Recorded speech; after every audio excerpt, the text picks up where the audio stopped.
Well, we made it to February, and I'm shooting this on Valentine's Day. I'm all pinked up, so let's get to it. Bryan Lebo here with your Las Vegas monthly update video for February. Today we're going to just jump right into the typical metrics and then discuss a few issues that are facing our market. All right, first up, let's talk about sales numbers. Last month, we sold 1,999 homes. Sounds like a terribly low number, but honestly, it's supposed to. January is always the worst month of the year since few people are really looking to purchase homes during December's holiday season. The bright side, however, is that our sales were up 13% over last January's. Hey, can't argue with a 13% increase in sales, right? All right, next is everyone's favorite topic, median home prices. Now, this was quite a surprise. On the screen now, you can see that the median sales price jumped 2.2% last month, up to $235,000. But now let me add a little bit of context to that number. All right, first the good news. The good news is that compared to the median price for January of last year, we're actually up 8.3%. That's the good news. Now, the bad news is that we hit the same $235,000 median price all the way back in July last year. So, depending on how you choose to look at it, prices haven't really risen at all over the past 6 months. Now, looking back at last year, all of our price gains were made in May, June, and July. Now, after the summer, we simply just bounced up and down for the rest of 2016. All right, next let's look at our current inventory levels. On the screen now, you can see that our current inventory is still looking pretty bad. We ended January with just under 6,000 homes on the market. The last time our inventory was that low was back in August of 2013. Lord knows that was an entirely different market. Now, our low inventory is both good and bad. Now, it's bad for buyers since there's not much out there to choose from, and it means we only have roughly a 2-month inventory of homes to choose from. Now, for sellers, it should be good news right now since this means substantially less competition. Considering sales are actually way up and prices have been flat, it's likely a good thing that we don't have much inventory. Otherwise, prices could actually be falling instead. All right, last but not least, let's break down our current inventory. Currently, only 5.9% of our market are short sales, 2.8% are foreclosures, and 91.3% are actually traditional sales.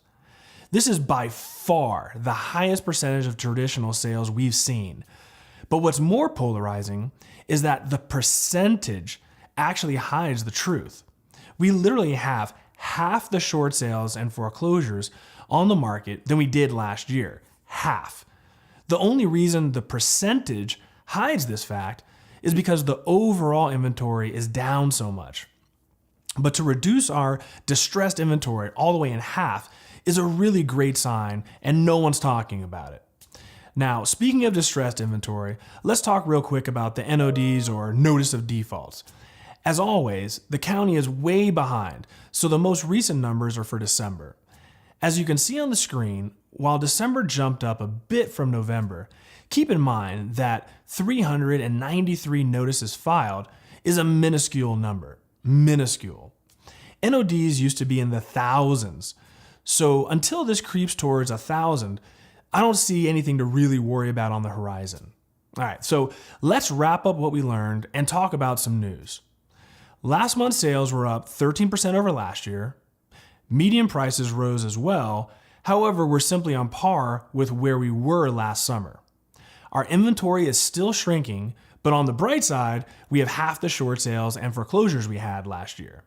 So where do we go from here? Well, this past month really kind of seems slow based on my conversations with escrow companies and other realtors. You really never know how the numbers are actually going to turn out, but suffice to say, I'm not expecting a really positive month for February closings. Now, on the other hand, recently I'm starting to see a big uptick in the market, which makes sense since the market really starts to pick up in March normally. If we continue to see a lack of sellers list their homes, with the increase in spring sales coming, it might start to get a little bit interesting here with multiple offers.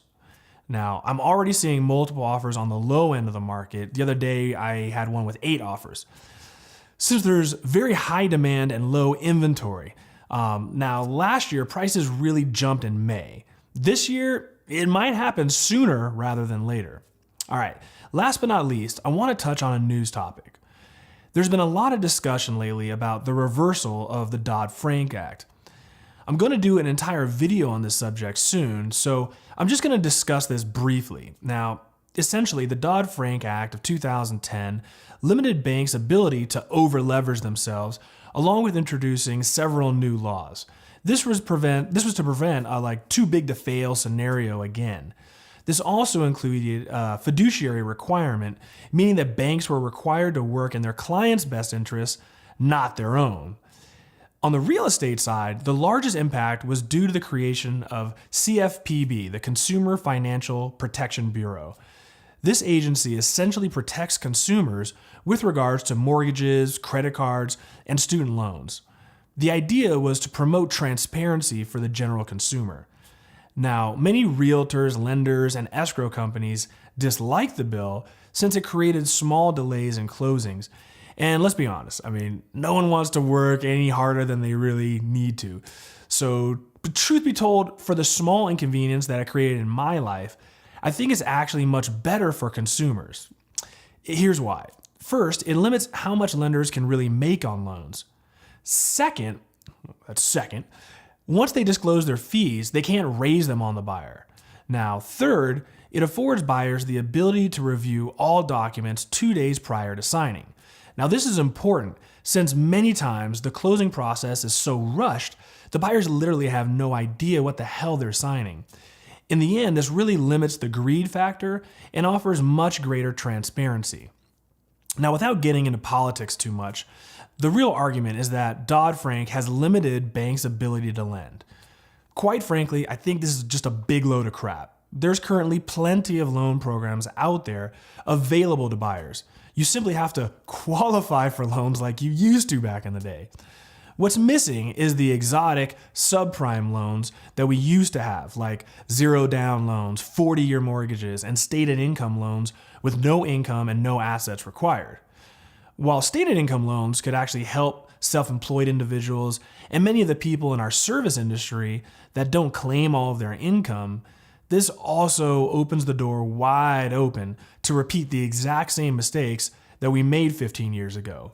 Lending money to people that can't afford to repay isn't a great long-term strategy. Like I said earlier, I plan on doing an entire video on this subject, which will expose the entire range of pros and cons associated with repealing some or all of the Dodd Frank Act. But for now, just understand that repealing Dodd Frank isn't necessarily going to boost our housing market much. Repealing Dodd Frank will, however, be great for greedy lenders and the banking industry in general, since they can go back to over-leveraging their clients' money without legally having to act in their own clients' best interests. Seriously, go look it up. That's actually how it works. Well, that's it for February, guys. Thank you again for watching. Please click to subscribe wherever the hell it is, and I'll see you guys back in spring.